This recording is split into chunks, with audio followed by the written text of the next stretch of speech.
Hi guys, and welcome to today's video. Today I just want to plan my week with you guys and also show you some updates that I've made to my journal. The first of these updates is that I've put at the bottom of my key the number of dots and spaces on each page. This is super handy when I want to be precise with my spacing. Along with that, I've added some highlights to the weeks on my year at a glance page, just so that there's some color and variation on that page. And if you hear heavy breathing in the background, it's Ollie and Kuma. The next update that I made was on my birthday wheel. I colored in the wheel with the colors of the rainbow and added my birthdays. Initially, I tried to do this with watercolors, but the marker bled, so I definitely recommend painting before writing the months in with your marker. Next, I added a quote before my monthly spread. I wanted something inspirational and chose a quote that would set a precedent for the rest of the year. I mixed bold fonts with script for a nice varied look, and again, Pinterest is a great resource for finding quotes and also learning about what fonts to mix.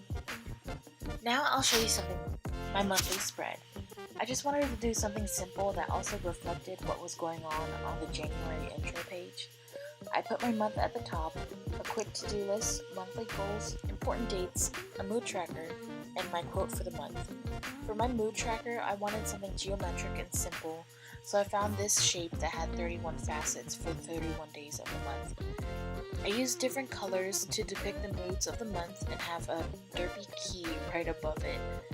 The quote was another Pinterest find about new beginnings and starting anew, and reads, "You don't have to be great to start, but you have to start to be great." Next, I have my habit tracker. I measure this with stars on the dots, so the numbers and the habits are actually written on the dots rather than above or below them.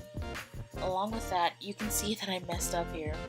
I covered up my mistake by pasting some paper that I had from my previous journal over it, and then I wrote the correct habits in the correct space in order for this tracker to work. Here is my first weekly spread from January, and I liked this layout because it was nice and simple. You get to see the week at a glance and any future events that are going on. However, I did not like that the daily spreads were horizontal because I just felt like I didn't have enough space. Next, for the second week of January, I changed up the daily spreads so that they were vertical, and I liked this because it helped me with my planning because it felt more list-like, which for me personally, it helps me to feel more organized. Along with that, I kept the week at a glance above because I liked being able to see what was going on for the week, and then I could get into more detail below. And I decorated this spread with some black and gold washi tape and had the month and year above the week. Now let's plan this week out. I sketched out the weekly glance with a pencil off screen before drawing the lines in with a marker. And despite the fact that the lines are already there with a pencil, I still like to use a ruler to help guide my lines and make them as straight as possible because I know by myself I can't do this. The week at a glance is 7 inches long, with each day measuring 1 inch, and the height of it is a little bit over an inch.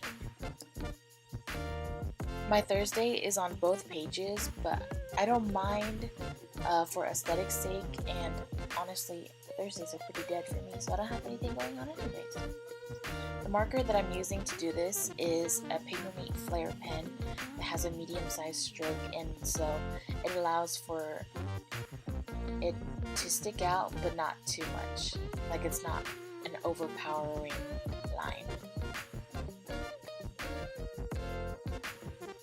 One thing that I've come to do for these weekly spreads is that I've been starting my week on a Monday. And I used to start my weeks on Sundays, but it didn't make sense to me because on my daily spreads, I would start them on Mondays and then finish it on the Sunday for the following week. And it just didn't make sense to me, so I've begun writing Monday to Sunday. I then drew in my columns for the daily spreads and use my handy dandy ruler to do so. And if you remember what I said in the beginning, I counted the lines so that I could get an even distribution of space for each day.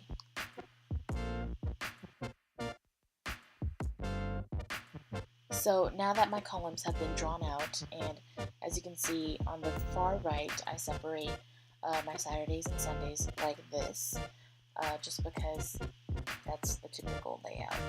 I then wrote each day of the week above the columns for planning, and I did this with my Tombow brush pen, and I got this in a calligraphy pack, so maybe you guys can find it too.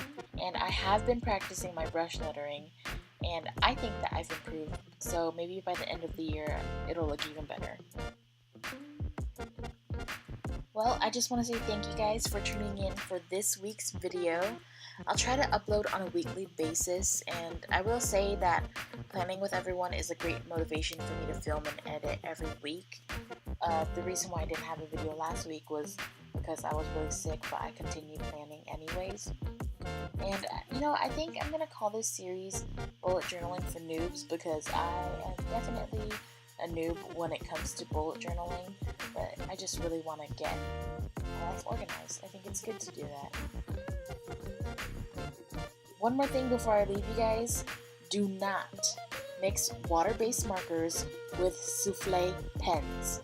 They bleed and they just ruin everything, and they bleed all over my mood tracker every day.